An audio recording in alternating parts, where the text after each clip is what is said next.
గత వారం చదివిన వాక్యం మరలా చదువుతాం. 27వ కీర్తన 13వ వచనం.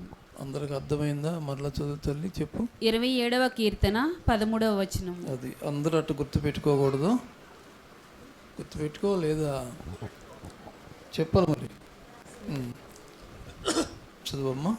సజీవుల దేశమున నేను యెహోవా దయను పొందుదునన్న నమ్మకము నాకు లేని ఎడల నేనేమవుదును? ఆమేన్. 27వ కీర్తన 13వ వచనం మనం చదివాం. నమ్మకము లేకపోతే నేనేమైపోతాను? నీ మీద నీకు నమ్మకం కావాలి, తోటి వారి మీద నీకు నమ్మకం కావాలి. మూడవది ముఖ్యమైనది, దేవుని మీద నమ్మకం కావాలి. ఏ దేశంలో ఉన్నాం మనం? గట్టిగా చెప్పాలి అందరూ. మైకో. సజీవుల దేశంలో ఉన్నాం. అంతే కదా. మృతుల దేశము, సజీవుల దేశము, పునరుద్ధాన దేశం, 3 దేశాలు ఉన్నాయి. 240 దేశాలు భూఖండంలో ఉన్నాయి. దేవదేవుడు నిర్మించినటువంటి దేశాలు 3 ఉన్నాయి. 3 లోకాలు ఉన్నాయి. 3 లోకాలు అంటే 3 ఆకాశాలు ఉన్నాయి. సజీవుల దేశం, మృతుల దేశం. మృతుల దేశం అంటే పాతాళం. అగ్ని ఆరదు, దాన్ని నరకం అనొచ్చు. అగ్ని ఆరదు, పురుగు చావదు, ఎప్పుడు అంతే. ఇక పునరుద్ధానం పొందిన వారి దేశాన్ని 156 కోసులు కలిగినటువంటి కైవారు ఉంది. దానికి 12 గుమ్మాలు ఉన్నాయి. ఎన్ని గుమ్మాలు? ఈ 12 గుమ్మాలు దాటి లోనకి వెళితే 12 కుర్చీలు కనపడతాయి, అంటే సింహాసనాలు కనపడతాయి. ఈ 12 సింహాసనాల మీద 12 గోత్రకర్తలు కూర్చుని ఉంటారు. సింహాసనాసురుడైన దేవుడు వారికి ఉన్నతమైన స్థితిలో ఉంటారు. అది పరలోక స్థాయి. ఆమేన్. సరే, నమ్మకము నాకు లేని ఎడల నేనేమవుదును? మొట్టమొదటిది 28వ కీర్తన 7వ వచనంలో గత వారం చదివాం. యెహోవా నా ఆశ్రయము, నా కేడము, నా హృదయము ఆయన యందు నమ్మిక ఉంచెను గనుక నాకు సహాయము కలిగెను. ఆమేన్. నమ్మిక ఉంచెను గనుక, నమ్మిక ఉంచిన వారికి కలిగే ఫలితాల్లో మొట్టమొదటిది సహాయము. గట్టిగా చెప్పండి, సహాయం. పడిపోయిన వ్యక్తి, కొట్టుకుపోయే వ్యక్తి, నష్టపోతున్న వ్యక్తి, ఇరుక్కుపోయిన వ్యక్తి కేకలేస్తారు. ఏమని? నన్ను కాపాడద్దు అని కేకలేస్తారు. చెప్పండి మరి. నన్ను కాపాడండి అని కరుస్తారు. తెలుగు వాళ్ళం కాబట్టి కాపాడమంటాం. అది ఇంగ్లీష్ వాళ్ళు, అరవాళ్ళు అనుకోండి, హెల్ హెల్ హెల్ హెల్ప్ అనండి. అది అర్థం కాదు మనకు భాష ఉంటుంది. సహాయము చేసేవాడు. నీ నమ్మిక ప్రకారము ఒకటి కలిగే ప్రయోజనం సహాయమో. స్తోత్రం. రష్యా వాళ్ళు ఒక కరపత్రం ప్రింట్ చేశారు. దేవుడు లేడు అనేటువంటి ప్రాంతంలో నుండి సువార్త పత్రికలు, ట్రాక్స్ బయటకు వచ్చినాయి. అక్కడ ఉన్నటువంటి లెనిన్, రష్యా దేశస్థుడు, ఈయన ఉన్నట్టుగా ఉండి నాస్తికుడుగా మారిపోయాడు. అదేంటండి, రష్యా అంతా మార్కిజం, కమ్యూనిజం కదా అనొచ్చు, కానీ ప్రారంభంలో అది కాదు. లెనిన్ అనేటువంటి వ్యక్తి ఒక దైవ సేవకుడు కుటుంబంలో పుట్టి పెరిగిన వ్యక్తి అట. కాలక్రమేణా ఏమైందో ఏమో తెలియదు, కానీ మనుషులను బట్టో పరిస్థితులను బట్టో అతను ఒక నాస్తికుడుగా మారిపోయి ఒక కమ్యూనిస్టుగా లేక మార్కిస్టుగా మారిపోయాడు. అక్కడి నుంచే క్రైస్తవ వ్యతిరేకత బిగినైంది. రొమేనియాకి వెళ్ళిపోయింది. అక్కడి నుంచి రష్యా, రొమేనియా, సోవియట్ రష్యా అంటారు, ఇలాగిల్లింది. ఈ రొమేనియా దేశస్థులు వారి పత్తి ఏంటంటే క్రైస్తవ్యాన్ని కాళ్ళ కింద తొక్కేయాలని ప్రయత్నం చేశారు. ఎంత ప్రయత్నం అంటే శతాబ్దాలు తరబడి క్రైస్తవ్యాన్ని అంతం చేయాలన్నారు. అనుకుని రిచర్డ్ ఉమ్బ్రాండ్ అనే దైవజనుని పట్టుకుని జైల్లో వేసి 12 సంవత్సరాలు శిక్ష ఇస్తారు. ఇక ఇలా రకరకాలుగా చేశారు. అలాంటి ప్రాంతంలో నుండి ఒక వెలుగు దీపం వలె, వెలుగు జ్యోతుల వలె అనేక మంది దేవుని బిడ్డలు పైకి లేచారు. వారు లేచిన తర్వాత అక్కడ పరిస్థితుల్లో మార్పు వచ్చింది. రష్యా, రొమేనియా, టర్కీ, చైనా అయితే బుద్ధుడిని ఎక్కువ కొలుస్తారు. సోవియట్ రష్యాలో అయితేనేమో అటు ఇటుగా దేశంగా మారిపోయింది. అప్పట్లో కొందరు ఆస్తికులు వచ్చారు, అంటే దేవుడు కలిగిన వాళ్ళు వచ్చారు. ఆ ప్రాంతంలో నుండి సకల దేశాలకి ట్రాక్స్ వెళ్ళాలనే ఉద్దేశంతో వారు ఇంగ్లీష్లో దాన్ని పబ్లిసిటీ చేయటం మొదలుపెట్టారు. దానిలో ఒకటి ఏంటంటే పైనుండి సహాయం. చెప్పండి, అది మూల భాషలో భాషాంతరంలో తెలుగులో దానికి అనువదించినప్పుడు పైనుండి సహాయం అనే కరపత్రం రిలీజ్ చేశారు. ఆ తర్వాత రెండోదిగా నీ ఇల్లు ఎక్కడా అని రాశారు. మీ ఇల్లు ఎక్కడా? ఈ రీతిగా వ్యతిరేకమైన దేశంలో నుండి దేవుడు సహాయం చేయగా వారి మనసులు మారి పరివర్తన చెంది ట్రాక్స్ అక్కడి నుంచి ప్రపంచ దేశాలకు సప్లై అవుతున్నాయి. స్తోత్రం. గిడియన్ బైబిళ్ళు కూడా క్రైస్తవేతర దేశాల్లోనే ప్రింట్ చేయబడ్డాయి. ఇదివరకు మనకు వచ్చే చిన్న ఎర్రగా ఉండేది, ఇంతే ఉండేది న్యూ టెస్టిమెంట్. ఈ రీతిగా నమ్మకం కలిగిన వాళ్ళు ఎక్కడైతే ఉంటారో, ఒకటి నీ మీద నీకు నమ్మకం కావాలి. కీర్తనకారుడు అంటారు, నేను చావను సజీవుడినై నిన్ను ఆరాధిస్తాను. నీ మీద నీకు నమ్మకం. రెండోది పక్కవారి మీద నీకు నమ్మకం. ఈనాడు ప్రపంచంలో, ఈ భూలోకంలో ఫోబియాలు పెరిగిపోతున్నాయి. ఫోబియాలు అంటే ఏంటో చెప్పండి.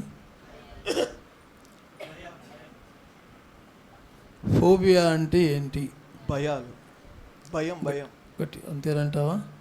నువ్వు అంతే అంటే అంతే, ఇక నేనేటంతను. సరే, త్రాసుబాబుని చేత్తో పట్టు కొట్టేది ఒక అమ్మాయి, చేత్తో కదా.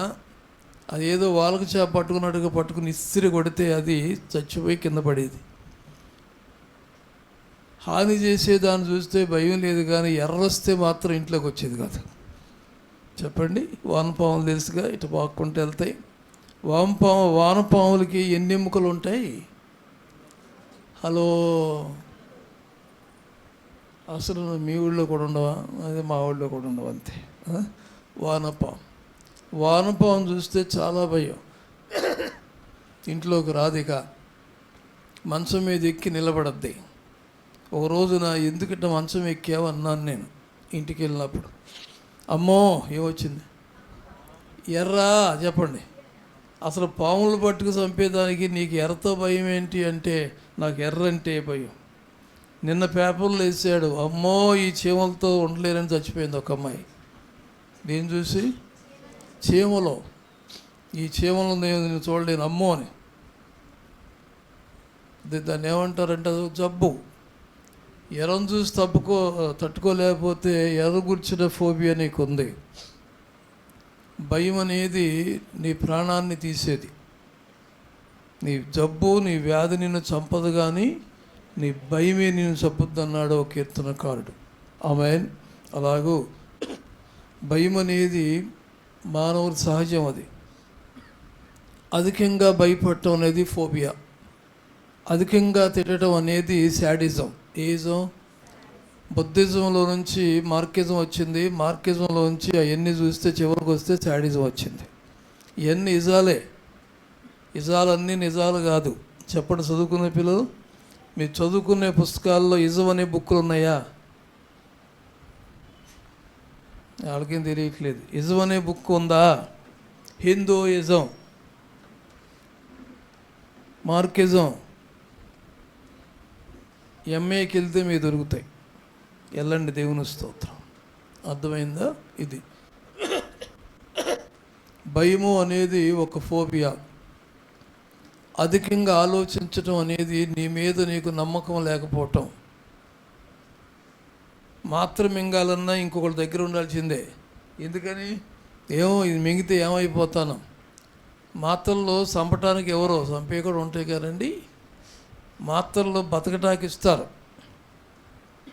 ఇంజక్షన్లో బతకటాకి ఇస్తారు, సావటాకి ఇచ్చారు అంటే అది టైం అయిపోయి ఉండాలి.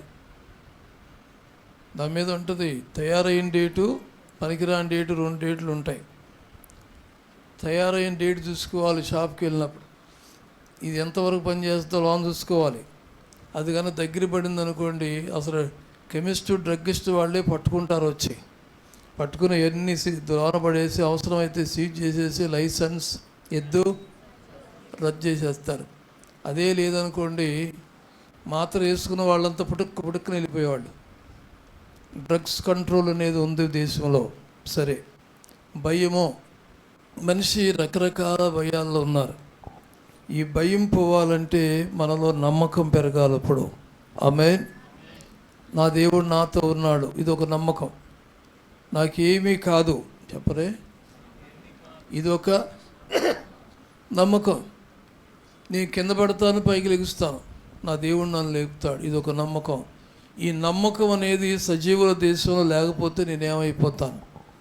ఈ నమ్మకం రావటానికి, నమ్మకం వచ్చిన తర్వాత కలిగే ఫలితం ఏంటంటే నాకు సహాయము కలిగెనో. Praise the Lord.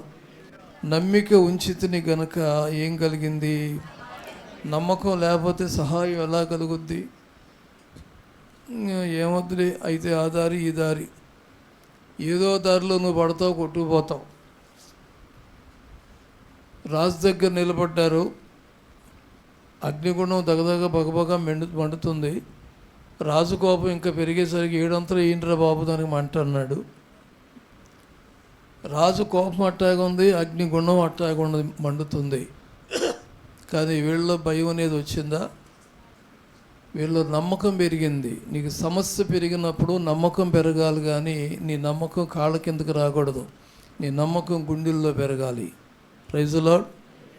రాని వచ్చింది, ఎటు వచ్చిందో చెప్పరేంటి? అటే పోద్ది, నా దేవుడు నాతో ఉన్నాడు. అందరూ చెప్పండి. అరే గుండె లేదా మీ ఇంటికాడ పెట్టొచ్చారా? మరి చెప్పండి, గుండె మీద పెట్టుకోండి. నా దేవుడు నాతో ఉన్నాడు, నా దేవుడు నాతో ఉన్నాడు. ఆమేన్. నేనెందుకు భయపడవలెనో, సామాన్యుడి వలెనో. నేనెందుకు భయపడవలెను, సామాన్యుని వలెను. కరుణించే నా వాడు, కనుపాపల కాపాడు, కునుకీయుడు ఈనాడు యేసు. యేసు నా పక్షము తానున్నాడు, నేనే నీ తోడన్నాడు. నా పక్షము తానున్నాడు, నేనే నీ తోడన్నాడు. నాతో వస్తున్నాడు, క్షేమం ఇస్తున్నాడు. ఆమేన్. నేనెందుకు భయపడవలెనో. Praise the lord. చుట్టూ మంటలు కాలుతా ఉంటే ఇంకా భయం లేకుండా ఎట్టాగా అనుకోవచ్చు. ఎటు పడితే అటు ఎడాపిడా దెబ్బలు తగులుతూ ఉంటే ఇంకా భయపడికి ఏం చేస్తూ ఉంటాం. భయపడినందువల్ల మంటలు తగ్గవో, భయపడినందువల్ల దెబ్బలు ఆగవో, నష్టాలు పోవు, కష్టాలు పోవు. వాటిని ఎదిరించగలిగినప్పుడే అవి నిన్ను చూసి పారిపోతాయి. ఈ పక్కవాళ్ళు చెప్పండి, నేను మాత్రం ఎదిరించలేను అనండి. మైకులో ఎక్కడున్నారు? ఐకులో అర్రెరే, నేను ఎదిరించగలను, నేను ఎదిరించలేను. నేను ఎదిరించగలను. మీరు కూడా అదే మాట అంటారా? కింద చెప్పండి అమ్మా, మీ మైకు లీకులు ఏమని? నేను ఎదిరించగలను, గట్టిగా చెప్పు తల్లి. నేను ఎదిరించగలను. మరి మీరేం చేస్తారు? వాళ్ళు ఎదిరిస్తారులే, మా వాళ్ళు కాదులే అంటారా? ఆమేన్. మదిలో ఎంతో గతిలో అంతేనంట. నా పని అయిపోయింది, మనకు గోక్కుటానికి గోళ్ళు కూడా ఉండవు ఇక్కడ. నా దేవుడు నాతో ఉన్నాడు. స్తోత్రం. పరిస్థితుల్లో మమ్మల్ని అట్ట రాటు తేల్చేసినాయి, మీకు కూడా అట్ట రాటు తేలాలి. ఏదొచ్చినా అమ్మగారు నేను కానీ ఇటు తుడుచుకుంటాం. అది దేవుని కృప. దండం పెట్టండి, దేవుని కృప. ఆమేన్. చిన్న తలనొప్పి వస్తే పెద్దడు నా పని అయిపోయిందిరా. పుట్టి బరిగి బతికిన తర్వాత, ఎదిగిన తర్వాత ఎన్నిసార్లు నీకు తలనొప్పి వచ్చింది? తలనొప్పి వచ్చినప్పుడల్లా తల పగల కొట్టుకుని వెళ్ళిపోయిందా? మనిషిగా పుట్టినప్పుడు పోయేంత వరకు కొన్ని పడాలి. దేవుణ్ణి నమ్ము, దెయ్యాన్ని నమ్ము. ఎవరిని నమ్మినా సరే నీ పరిస్థితులు నువ్వు దాటి వెళ్లకుండా ఉండలేవు. నిజమైతే ఆమెన్. నిజమేనా?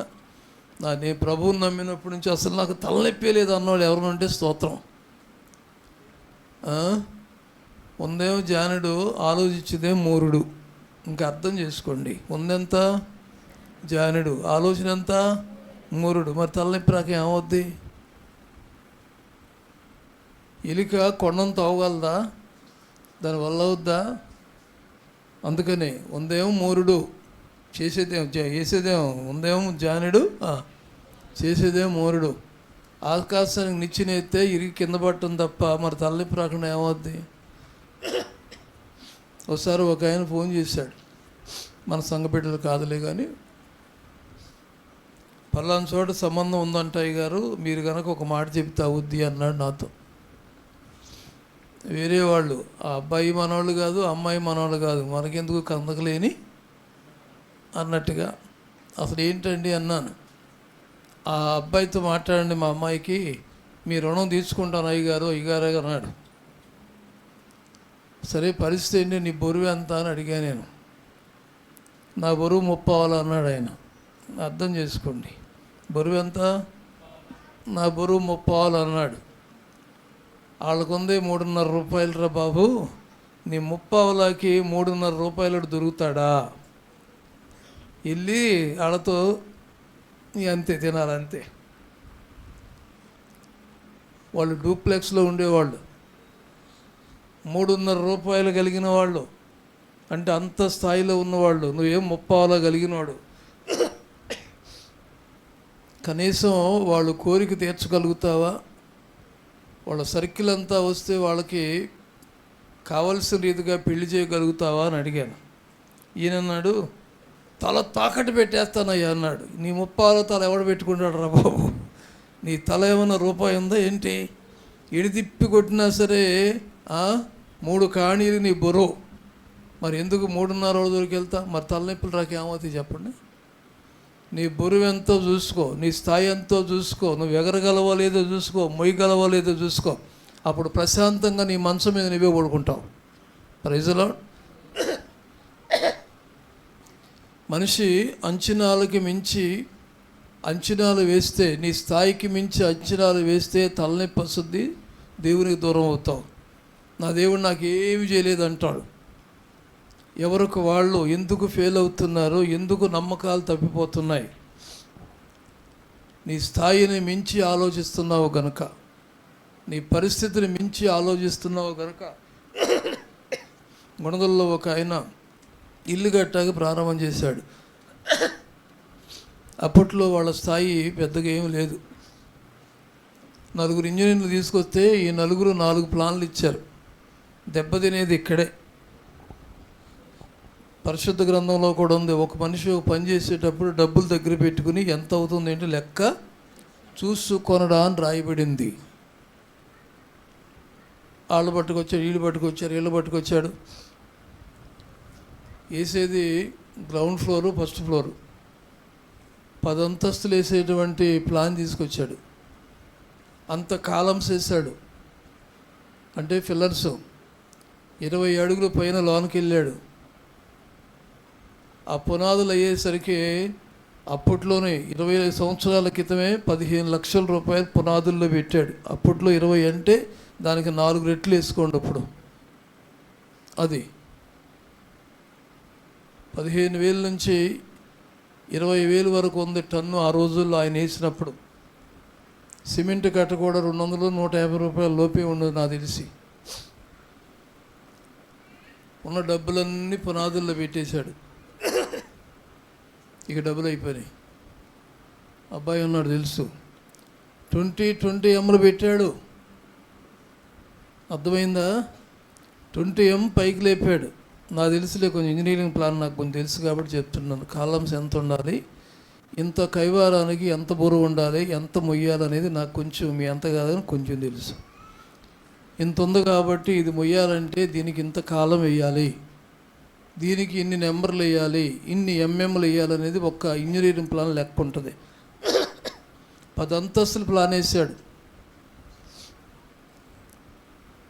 5 ఏళ్ళు 6 ఏళ్ళు పునాదులు అట్టాగుండిపోయి పైకి వచ్చిన రాడ్లన్నీ తుప్పెక్కి కింద పడ్డాయి.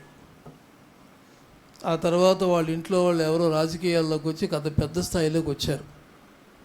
వాళ్ళు కొంచెం చేయించేసరికి 10 సంవత్సరాల తర్వాత లేపాడండి కొద్దిగా. ఈలోపు భార్యాభర్తల మధ్య గొడవలు గందరగోళాలు, అబ్బబ్బో కొత్త గుర్తు కాదు. వీళ్ళు ప్రార్థన చేసేవాళ్ళే. మళ్ళీ ఏదన్నా పని చేస్తే ఏదన్నా ఒకళ్ళిద్దరు మాట మీద వెళ్ళండి. నీకంటూ ఒక ఆలోచన ఉండాలి. ఉభయలు కూర్చోండి భార్యాభర్తలో, ఈ బరువు మనం మొయ్యగలమా లేదా, మొయ్యలేకపోతే పరిస్థితి ఏంటి, ఇల్లు కట్టి మళ్ళీ అమ్ముకోవడం ఎందుకు, పొలం కొని మళ్ళీ అమ్ముకోవడం ఎందుకు, స్థలం కొని ఉన్నపాటిని అమ్ముకోవడం ఎందుకు అని ముందర ఆలోచన చేయాలి. ఇవన్నీ లేకపోతే ఏమవుతుందంటే నమ్మకం పోద్ది, గట్టిగా నీకు తలనొప్పి గురవుతుంది. నీ స్థాయికి మించి పరిగెత్తవద్దు. చాలామంది చేసే పరిస్థితులు అదే. నేను నమ్ముతున్నానయ్యా, ఎందుకు నాకు ఇటు జరిగింది. నువ్వు నమ్ముతున్నావు కానీ నీ స్థాయి ఏంటో మొట్టమొదటిగా నమ్మాలి. నీ దగ్గర ఉన్నది ఎంత మొత్తం కింద పడేయి, పేపర్ మీద రాసుకో. ఎంత ఇది మొత్తం 35 రూపాయలు ఉన్నాయి. 35 రూపాయలు ఉన్నాయి కాబట్టి 50 రూపాయల వరకు ప్లాన్ చేసుకో, బెటర్ దెన్. అంతేగాని 200 ప్లాన్ చేసావనుకో ఎక్కడ తెస్తా? తెచ్చిన దానికి వడ్డీలే కడతావా, ఇల్లే గడుపుకుంటావా? ఈ పరిస్థితుల్లోనే దేవునికి దూరం అవటం, నమ్మకాలు కోల్పోవటం, ఆ దేవుడు మాకేమి ఇచ్చాడని పుటిక్కిన దేవుని పక్కన కూర్చోబెట్టాం. నమ్మకము లేని ఎడల నేనేమవుదునో. నమ్మకం కావాలి. నీ స్థాయి ఏంటో గుర్తుపెట్టుకోవాలి. ఇంతకేం చెప్పానో ఆ సంబంధం చూడండి. మీరైతే చెప్తే వింటారు వాళ్ళు. ఈ దగ్గర ఉందెంత? 75 పైసలండి. వాళ్ళ దగ్గర ఉందెంత? 3.5. అసలు వాళ్ళ స్థాయికి కనీసం కుర్చీ వేసి భోజనం పెట్టగలవా నువ్వు? అందరూ దానికోసం పరిగెత్తి దేవుడు నాకేం చేయలేదు అనబాకండి. దేవుడు నీకు ఏది సిద్ధపరిచాడో అదే నీకు చేస్తాడు. ఆమేన్. నమ్మకం అనేది, నమ్మకం లేకపోతే నేను ఏమైపోతాను, నా దేవుడు నాకు సహాయం చేస్తాడు అనే నమ్మకం ఒకటి. రెండోది నీ స్థాయి ఏంటో గుర్తుపెట్టుకోవాలి. ఎంత ప్రార్థన చేసినా ఆకాశాన్ని చిల్లుబడి కట్టలు పడతాయి కింద. గట్టిగా నీవు ధన్యుడవు, నీకు మేలు కలుగుద్ది, నీ కష్టార్జితం ఫలింపు చేస్తా అన్నాడు దేవుడు. 30, 60, 100 ఒక సంవత్సరమే పంట పండింది. 4 గింజలు పండేటువంటి జాగా నీకుంటే దేవుడు దాన్ని ఆశీర్దిస్తాడు.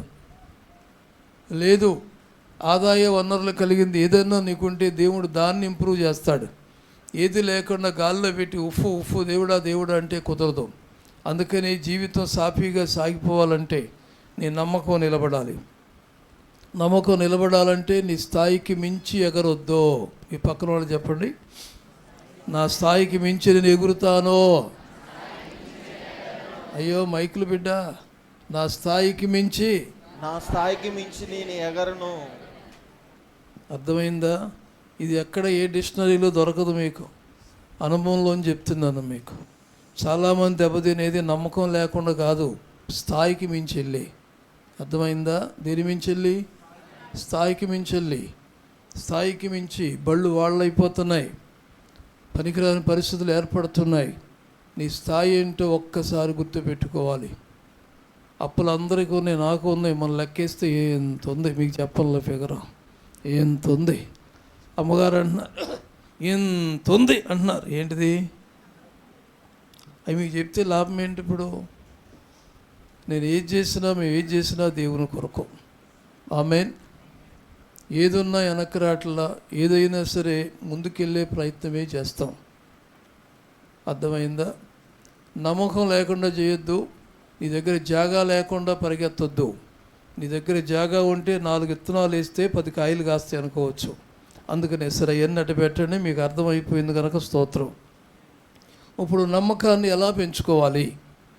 నమ్మిక ఉంచిన గనుక నాకు సహాయము కలిగింది. ఎలా కలిగింది? అగ్నిగుండం దగదగా మండుతున్నా సరే వారి నమ్మకం మాత్రం తగ్గలా. సింహము నోరు దశ రెడీగా ఉన్నా సరే దానియేలులో ఉన్న నమ్మకం తగ్గలా. అందుకని అగ్నిబలం చల్లారిపోయింది, సింహము నోరు మొయ్యబడింది. స్తోత్రం. అవకాశం లేకపోయినా సరే దారి లేని చోట తన ప్రజల కొరకు దేవుడు దారిని కలుగజేశాడు సముద్రంలో. ఆమేన్. నీరు లేని ఎడారి ప్రాంతంలో చెకుముకి రాతిలో నుండి తాగే నీరు రప్పించాడు. కాబట్టి నీ నమ్మకం అలాగుంటే అవకాశం లేదు. కొడుకు చచ్చిపోయే పరిస్థితిలో ఉన్నాడు ఇష్మాయేలు. ఆగరు ఇంటి మీద దూరంకి వెళ్ళిపోయి కూర్చుని అక్కడ బోరు నేడుస్తుంది. కొడుకు చచ్చిపోతాడు. ఏం చచ్చిపోతున్నాడు? వాడికి ఏం జబ్బు చేసిందా? పరిశుద్ధ గ్రంథంలో 2 పిల్లలు చచ్చిపోయారు. ఒకరికేమో జబ్బు చేసింది. ఏం జబ్బు అంటే మెదడు వాపు జబ్బు అనండి. అది ఎక్కడుందో చెప్పను, మీరే చూసుకోండి అంతే. వాడికి మెదడు వాపు జబ్బు వచ్చింది, చచ్చిపోయాడు. మరి వీడు చచ్చిపోయే పరిస్థితి ఉన్నాడు ఇష్మాయేలు. ఎందుకనంటే నీళ్ళు లేవు గనక, దప్పిక. అందుకని అన్నారు గవర్నమెంట్ వారు, నీరు అరే నీరు మీరు. అది గుడ్. మీ పక్కన వాళ్ళు చెప్పండి, మీరు. నేను ఎంత మాత్రం కూడా 10 రోజులు నీళ్లు తాగను అన్నారనుకోండి, పరదేశులమో పాట పాడటారు కూడా జనం కనపడరు. నీరు లేక ఎండి ఉన్న జీవితాలు. ఈ లాలాజలం ఒక్క 5 నిమిషాలు మన నోట్లో లేకపోతే ఏమైపోతాం? నాలుగు కదిలేనా? లేదు, తింటాకు పనికిరావు, ఉంటా పనికిరావు, మాట్లాడటా పనికిరావు, అంతే.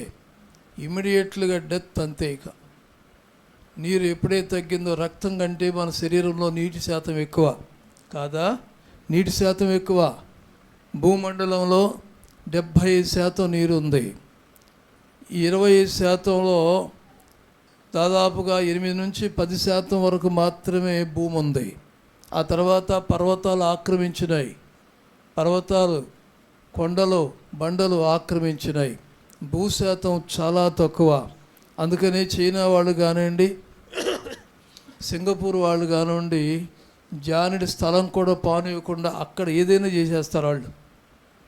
భూమి అంత విలువైంది గనక, భూమి తక్కువ గనక. ఏ భాగం తక్కువ? భూభాగం తక్కువ. మనలో నీటి శాతం ఎక్కువ. ఈ నీటి శాతం తగ్గినప్పుడు మనిషి దాన్ని ఏమంటారంటే డిహైడ్రేషన్ అంటారు. ఇరగ తీసుకుని పడిపోవచ్చు, లేదంటే ఏదో ఒక పక్కన ఫెరాలసిస్ వచ్చి పడిపోవచ్చు. ఇలా మరి ఈ గొంతులోకి దేవుడు జీవజలం ఇచ్చాడు అంటే దాన్ని ఏమంటారు? లాలా జలం ఇచ్చాడు. నాకెందుకు ఇది అంటే మాట్లాడటం పనికిరాం. ఇది అన్నిటికీ నమ్మకం. నీ నమ్మిక తప్పిపోకున్నట్లని చదివేం పోయిన వారు. ఇక 2వ భాగంలోకి వద్దాం త్వరగా. 2వ దినవృత్తాంతాల గ్రంథం 20:20, కీర్తనల గ్రంథం 18వ కీర్తన తీసుంచండి. అంతటా వారు ఉదయముననే లేచి తెకోవ అరణ్యమునకు పోయిరి. వారు పోవుచుండగా యెహోషాపాతు నిలువబడి యూదా వారలారా, యెరూషలేము కాపురస్తులారా, నా మాట వినుడి. మీ దేవుడైన యెహోవాను నమ్ముకొనుడి. అది దేవుడైన యెహోవాను నమ్ముకోండి, అప్పుడు మీరు స్థిరపరచబడుదురు. ఆయన ప్రవక్తలను నమ్ముకొనుడి. ఆమేన్. యెహోవాను నమ్మండి, ప్రవక్తలను నమ్మండి. యెహోవా అంటే సృష్టికర్తల దేవుడు. ప్రవక్తలంటే దైవజనులు. ఒక వ్యక్తి అనారోగ్యం వచ్చినప్పుడు పేషెంట్ అవుతారు. పేషెంట్ అవ్వబడిన వ్యక్తి ఎక్కడికి వెళ్తారు? గట్టిగా చెప్పరే. డాక్టర్ దగ్గరికి వెళ్ళి ఎదురుగా కూర్చోలేండి, పక్కన కూర్చుంటారు. కాస్త అక్కడ లెక్క ఉంటుంది, 3.5 అడుగులు డాక్టర్కి దూరంగా కూర్చోవాలి. ఎట్లా? గట్టిగా చెప్పండి. ఇది కూడా సైన్స్లో ఒక భాగం. 3.5 అడుగులు పైగా డాక్టర్కి దూరంగా కూర్చోవాలి. అది కూడా ఎట్లా కూర్చోవాలి? ముఖం పక్కకు పెట్టి అడ్డంగా కూర్చోవాలి. డాక్టర్ గారండి అని అనుకోండి, ఆ డాక్టర్ రేపు శతస్సుకు పట్టుకోలేడు ఈ కత్తి. అందుకని ఇది సైన్స్లో, మెడిసిన్లో ఉన్న విధానం అన్నమాట. పక్కన కూర్చోబెడతాడు.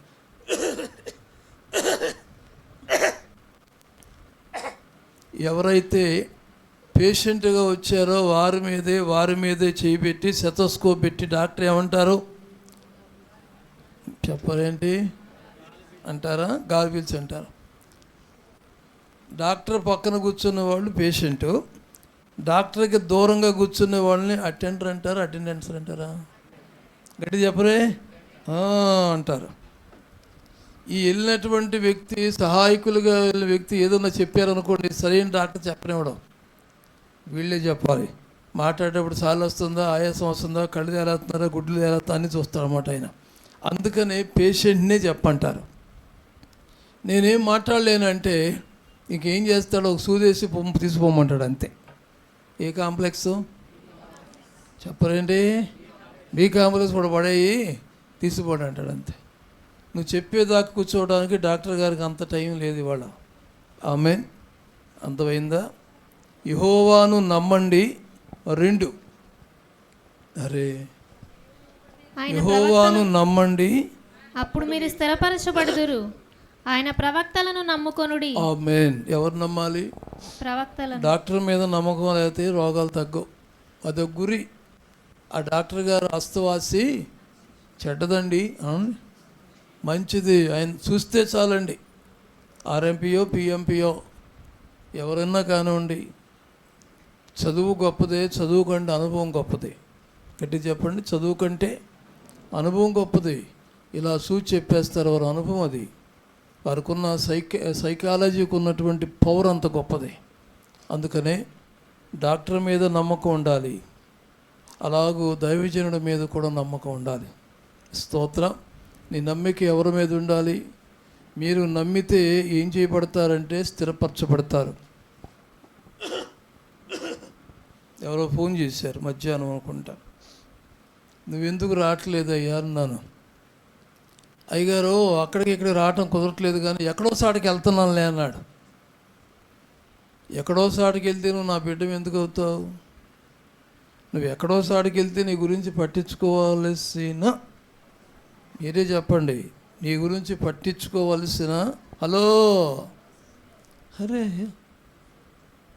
మైక్ అసలు మీకు సైకాలజీ లేదు, ఇక చెప్పాలి.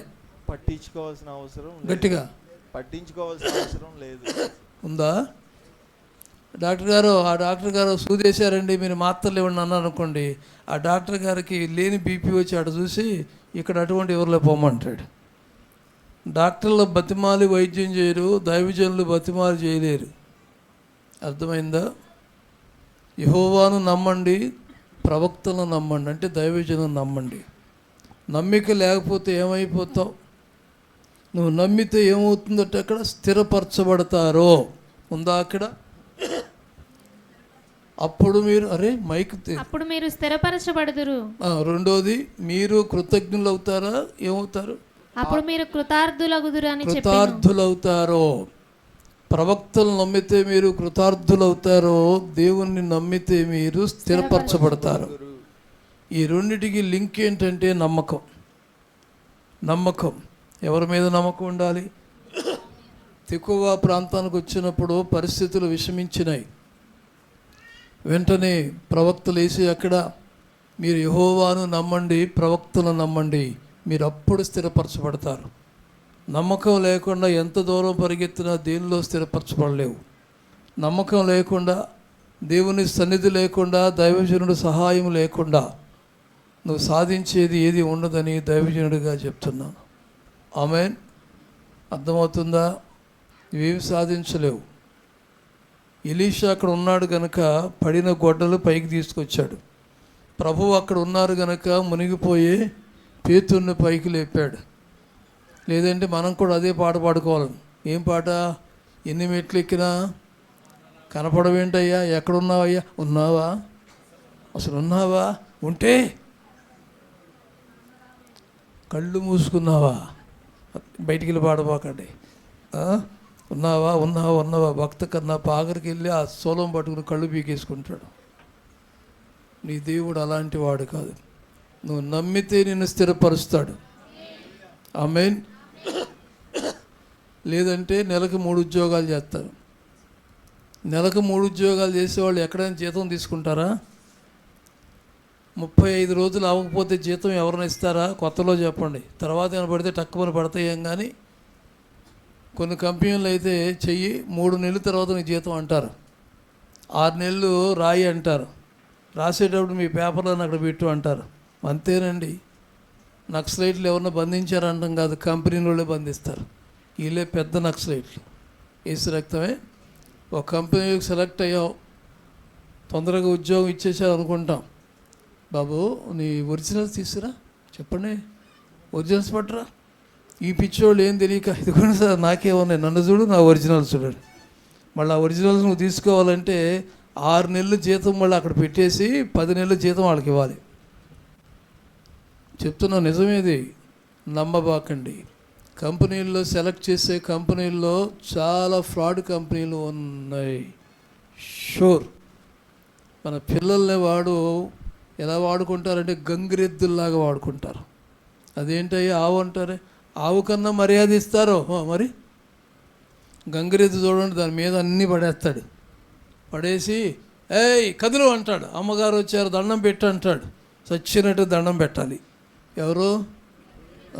గంగిరెద్దు. కానీ ఆవునైతే ఇంట్లోకి వెళ్ళాడు, తీసుకెళ్ళి ఇల్లంతా పాడు చేయమంటాడు.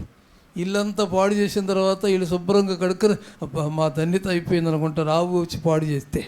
కానీ గంగిరెద్దు అట్ట కాదు, ఇంటింటి తిరగాలి, దాన్ని ఊరిని కూర్చోబెట్టడం. చెప్పండి అమ్మా, గంగిరెద్దమ్మకి ఏమమ్మా ఇవ్వండమ్మా అంటే 4 అట్టికాయలు అయితే ఇటు తింటాడు, దానికి పెట్టాడు. అర్థమైందా? గంగిరెద్దుల్లాగా వాడుకునే కంపెనీలు ఉన్నాయి. 3 కంపెనీలు నెలకు మారితే వచ్చేది ఏమీ లేదు. అంటే ఏమి లేదని దాంట్లో స్థిరత లేదు. నమ్ముకోండి, మీరు స్థిరపరచబడతారు. నమ్ముకోండి ప్రవక్తలను, దైవజనులను, మీరు కృతార్థులవుతారు. నాకు ఎవరితో పని లేదు, నేనే అనుకుంటే నీ దారి వేరుగా ఉంటుంది. ప్రతిదానికి దైవజనులు నా కొరకు ప్రార్థన చేయాలి, దైవజనులు నా కొరకు ప్రార్థన చేస్తున్నారు అనే నమ్మకం నీకు కలగాలి, నీ బిడ్డలకు కలగాలి. Praise the Lord. ఏం పర్లా, నీ బండి ఎక్కినగా ఎక్కిన తర్వాత కదలకుండా ఉంటాం అనుకోబాక. అది ఆగదనుందా? గట్టిగా ఆగదనుందా? చెప్పలేవు. అందుకని కృతార్థులు కావాలంటే నీవు నమ్మికుంచితేనే దేవుడు నిన్ను స్థిరపరుస్తాడు. ఇక 2వ మాట, జకర్యా గ్రంథం. యేసే నీకు ఆశ్రయము, ఆయన నీకు కోటయగును, దేవుడని నీవు నమ్ముకొనుము, ఆయన నీడలో విశ్రమించుము. హల్లెలూయా. కీర్తనల గ్రంథం 18వ కీర్తన 19-20 వచనాలు. మరొకళ్ళు జకర్యా గ్రంథం 12వ అధ్యాయం. విశాలమైన స్థలమునకు ఆయన నన్ను తోడుకొని వచ్చెను. ఈ స్థలంలోకి, విశాలమైన స్థలమునకు అంటే ఇరుకులో ఉన్నాను. ఇరుకులో అంటే లేసే పరిస్థితి లేదు, తినటానికి లేదు, ఉండటానికి లేదు, తట్టుకునే పరిస్థితి లేదు. ఇరుకు అంటే అన్ని రకాలుగా వర్తిస్తుంది. ఇరుకులో ఉన్నప్పుడు నేను మొరపెట్టాను, ఆయన నన్ను తోడుకొని వచ్చెను. ఎక్కడికి? విశాలమైన స్థలమునకు ఆయన నన్ను తోడుకొని వచ్చెను. నేను ఆయనకు ఇష్టడను గనుక ఆయన నన్ను తప్పించెను. ఆమేన్. ఎందుకు తప్పించారు? ఎవరు దేవునికి ఇష్టలు? భూమి మీద ఉన్న భక్తులే శ్రేష్ఠులు, వారు ఆయనకు ఇష్టలు. కేవలం నీవు ఇష్టమైన బిడ్డగా ఉండాలంటే నీలో నమ్మకం పెరగాలి. నా దేవుడు నాతో ఉన్నాడు. ప్రార్థన చేసేటప్పుడు కూడా పిచ్చి మాటలు వల్లించబాకండి. ఎవరో ప్రార్థన చేస్తే విన్నాను నేను, దేవా ప్రార్థన చేశాం, ఫలితాలు పొందలేకపోతున్నాం, మా బతుకేంటో అర్థం కావట్లేదు, యేసునామములో అడుగుతున్నాను తండ్రి. ఏమీ లేదు, దానికి కామా లేదు, ఏమీ లేదు. మరలా కొన్నాళ్ళ తర్వాత ప్రార్థన, కొన్నాళ్ళ తర్వాత కాదు, ఇంకెప్పుడు నీ మనవరాలకు పిల్లలు పుట్టేంతవరకు అట్టాగే చేస్తారు ప్రార్థన. ఎవరికి? మనవరాలకి పిల్లలు అంటే ఎంత? అప్పుడు ఇంక 75 ఏళ్ళు వస్తాయి. అర్థమైందా? 15 సంవత్సరాలు 20 సంవత్సరాలు పెళ్ళి అయితే 20 సంవత్సరాలు మీద 40 సంవత్సరాలు, 40 సంవత్సరాల తర్వాత 60 సంవత్సరాల తర్వాత నువ్వు అమ్మమ్మ అవుతావు. అసలు ఇవాళ పరిస్థితి ప్రకారం అయితే ఆ పిల్లలు పుట్టి నానమ్మ, అమ్మమ్మ, తాతమ్మ అన్నారు అనుకోండి, దగ్గరికి వస్తున్నారు, రేపు పొద్దున పరీక్షలు అన్నాడు అనుకోండి, మనవాడు 10వ తరగతి, అప్పుడు ఏమవుతావు? అప్పుడు నీకు 70 ఏళ్ళు దాటుతాయి. 70 ఏళ్ళు దాటినా సరే 40 సంవత్సరాల నుండి ఏం ప్రార్థన చేస్తావు? అదే ప్రార్థన చేస్తావు. ఇంకా నమ్మకం ఎక్కడ నీకు? నీ దేవుడు నీకు చేస్తాడని నమ్మకం లేనప్పుడు ఏం చేస్తాం? నా బతుకేంటో నీ బతుకు అట్టాగా ఉంటుంది. చావనో సజీవుడునైనా దేవుణ్ణి చూస్తానో, యోబు నమ్మకత్వం, నా ఎముకలతో నేను దేవుణ్ణి చూస్తాను, సజీవుడునైనా దేవుణ్ణి చూస్తాను అనేటువంటి నమ్మకం ఎప్పుడైతే పెంచుకుంటామో, ఆ నమ్మకం ఎక్కడి నుంచి రావాలి? దేవుని దగ్గర నుండి, దైవజనుల దగ్గర నుంచి. ఈ నమ్మకం ఉంటే విశాలమైన స్థలములోకి దేవుడిని నడిపించబోతున్నాడు. ఆమేన్. ఇరుకులో విశాలత కలగ చేయుట నా దేవునికి ఇష్టం. అందరు చెప్పండి, నా దేవునికి ఇష్టం. ఇష్టం అందరూ చెప్పండి, ఇష్టం. ఇష్టం అందరు మీ పక్కన వాళ్ళు చూసి చెప్పండి, నా దేవునికి ఇష్టం. ఇష్టం ఇష్టం ఇష్టం ఆమేన్. కాస్త నవ్వుతో చెప్పండి రా. మరి ఎందుకని బతుకు అట్టాగా ఉంటుందేంటి? వాడిపోయిన ముఖంలాగా. నీ ప్రార్థన మైండ్ సెట్ మారటం లేదు. అది జరిగిందా? ఎందుకు జరగలేదు? బ్రతుకులో మార్పు వస్తే దేవుని సన్నిధిలో నువ్వు అందుకోవాల్సిన అన్నీ అందుకుంటావు. ఆమేన్. రాయబడిన మాట హబక్కూకు గ్రంథంలో, అది ఆలస్యంగా వచ్చినా తప్పక నెరవేరుద్ది. అది నెరవేరలేదు అంటే మన నమ్మకంలో వాంటింగ్ ఉంది. ఎప్పుడో ఒకసారి మిలుక్కుమని కనపడి సరైన ప్రార్థనా విధానం లేకుండా, నమ్మకత్వం లేకుండా ఒక్క మాట మోషే 40 సంవత్సరాల అనుభవాన్ని వెనక్కి నెట్టేసింది. అది అర్థం చేసుకుందాం. ఏమన్నాడు? ద్రోహులారా ఒక్క మాట అన్నాడు. దేవుడు క్షమించకూడదా అని మనం అనుకుంటాం. ఏమో ఆ సమయంలో దేవుడికి క్షమించాలనిపించలా. మోషేని క్షమిస్తే ఇంకోళ్ళు పక్కన ఉంటారు, మోషేని క్షమించా నన్ను క్షమించడా అంటారు కదా. అందుకని దేవుడు తీసుకునే తీర్మానం ఏదైనా పర్ఫెక్ట్గా ఉంటుంది. మోషే, నువ్వు చూస్తాగా లోపలికి వెళ్ళవా? అదేంటయ్యా? సకల విద్యలు 40 సంవత్సరాలు ఆగకుండా చదువుకున్నాడు, సకల విద్యలన్నీ నేర్చుకున్నాడు. గొప్ప స్థాయిని వదిలిపెట్టేసి ఒక నాయకుడిగా, సేవకుడిగా బయటకు వచ్చాడు. ఇంట్లో ఉండవలసిన వాడు అరణ్యాలు పట్టుకొచ్చాడు. భార్య బిడ్డలు కూడా వదిలేసేసి ఈ ప్రజలతో నడిచాడు. మరి ఇన్ని చేసిన మోషే ఆఖరికి ఏం సాధించాడు? ఎక్కడికి వెళ్ళాడు? ఎవరికి తెలియదంట. చెప్పండి. మోషే ఏమాయనో అన్న తర్వాత దిగొచ్చాడు అనుకోండి, కానీ కొండ మీదకి వెళ్ళాడు, పర్వతం మించి దిగలేదంటే ఇంకా. అందుకని ఇప్పుడు అంటారు చరిత్రకారులు, మోషే ఏలియా ఇద్దరు చనిపోకుండా వెళ్ళిపోయారు. వాళ్ళు ఎక్కడున్నారో తెలియదు. ఏలియా అయితే వెళ్ళిపోయాడని తెలుసు, కానీ మోషే ఎక్కడ ఉన్నాడు? తర్వాత 3వ వాడు హానోక్, దేవుడు అతన్ని కొనిపోగా అతడు లేకపోయారు అని రాయబడింది. కొందరేమో అవన్నీ మనకొద్దులు లేనిపోయిన వితండవాదాలే, కానీ ఇవన్నీ ముఖ్యంగా నేను దేవునితో నడవాలి. ఆమేన్. నేను స్థిరపరచబడాలి, నా బిడ్డలు స్థిరపరచబడాలంటే నా నమ్మిక ఎప్పుడూ ఒకే రీతిగా ఉండాలి. Praise the Lord. దేవుని నమ్మాలి, తర్వాత నమ్మాలి, మందుల్ని నమ్మాలి, చెప్పరే, డాక్టర్ని నమ్మాలి. ఈ డాక్టర్ గారు ఏంటోనండి ఇన్ని రాస్తున్నాడండి, ఆయనకి రాయటం అలవాటు రాస్తాడు అంతే. నువ్వు మింగటం అలవాటు అయితే మింగు అంతే. ఏదో ఒక నమ్మకం అనేది లేకపోతే నేనేమైపోతాను? మనిషి జీవితానికి, ప్రాణానికి ప్రాణంతో సమానమైంది నమ్మకం. నేను ఇది చేయగలను నమ్ముతున్నావా అని ప్రభువు అడుగుతున్నారు. స్తోత్రం.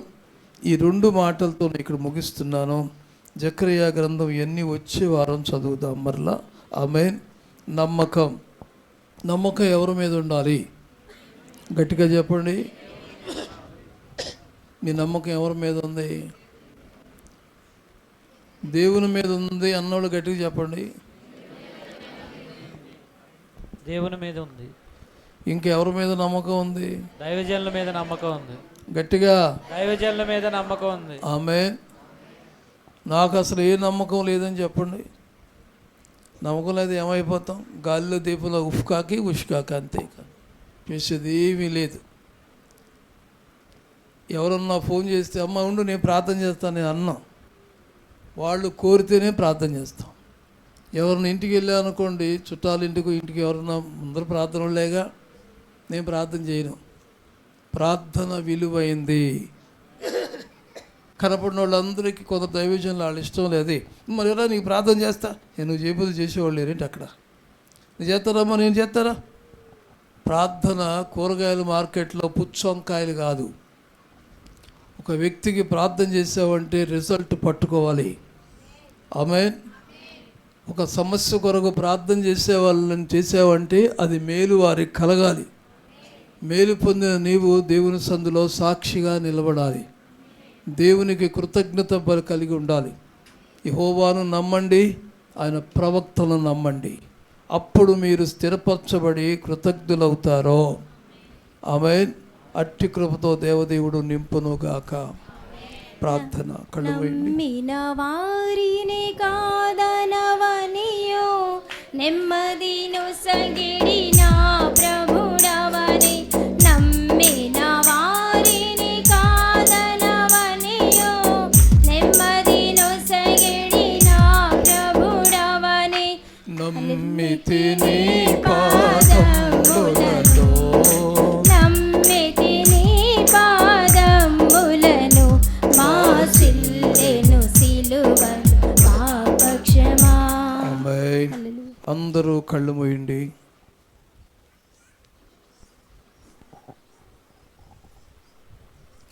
ప్రతి ఒక్కరూ ప్రియులారా,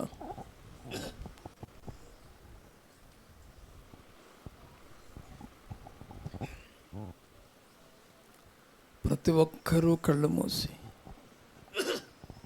దేవాది దేవుని సన్నిధిలో నమ్మకం, నీ నమ్మకాన్ని దేవుడు తక్కిట్లో పెట్టి తోస్తున్నారు. తరాజులో నీ నమ్మకం తేలిపోయిందా, కిందకొచ్చిందా, పైకి వచ్చిందా? తేలిపోయే నమ్మకం వద్దు బిడ్డలారా. నమ్మిక ఉంచిన గనుక సహాయం కలిగింది. యెహోవా యందును ఆయన ప్రవక్తల యందు నమ్మిక ఉంచండి, మీరు స్థిరపరచబడతారు, కృతార్థులవుతారు, మీరు ఫెయిల్ అవరు. నువ్వు నిలబడ్డ ఈ సహవాసంలోని దేవుని కొరకు నిలబడు. అస్థిరులుగా అటు ఇటు తిరిగేవారుగా ఉండకూడదు. స్థిరమైన బిడ్డగా నువ్వు నిలబడితే దైవజనుల ప్రార్థన నీకు ఫలితాలు ఇస్తుంది. కృతార్థులు కావాలి, స్థిరపరచబడాలి. నీ నమ్మిక తప్పిపోవటానికి వీల్లేదు. పరిస్థితులు ఎలాగైనా ఉండొచ్చు, బాధలు, రోగాలు, రోస్తులు రావచ్చు. శరీరంలో ఉన్నాం గనక, ప్రకృతిలో గాలి పీలుస్తున్నాం గనక, రకరకాల మందులు వేసిన పదార్థాలు మనం తింటున్నాం గనక,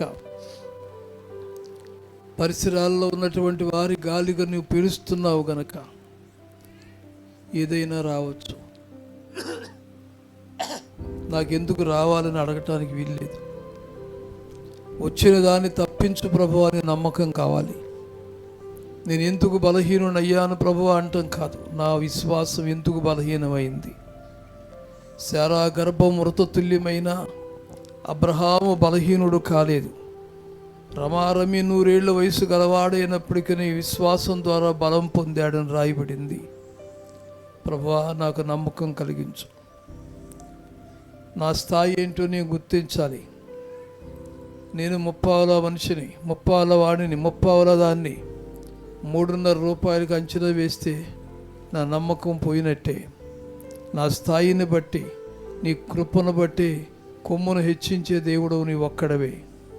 నీ సన్నిధానంలో నేను నడవటానికి నాకు నేర్పించండి. నా స్థితి, నా పరిస్థితిని నాకు తెలియచేయండి నాయనా అని దేవుని సన్నిధిలో ఒక్కసారి అందరం ప్రార్థన చేద్దాం. నమ్మకం ఉందా బిడ్డ? గతంలో ఉన్న నమ్మకం ఉందా? సనుగుళ్ళు పెరిగినయా, గొనుగుళ్ళు పెరిగినయా, అపనమ్మకాలు పెరిగినయా? నా దేవుడు నాతో ఉన్నాడని నమ్ముతున్నావా? ప్రతి పరిస్థితిని పక్కన పెట్టే స్థాయి ఉందా? యెహోవాను నమ్మండి, దైవజనులను నమ్మండి, అప్పుడు మీరు స్థిరపరచబడతారు. నీ మీద నమ్మకం పూర్తిగా రావాలి. ఇప్పుడు దేవుని సందులో ప్రార్థిద్దాం. ప్రతి ఒక్కరూ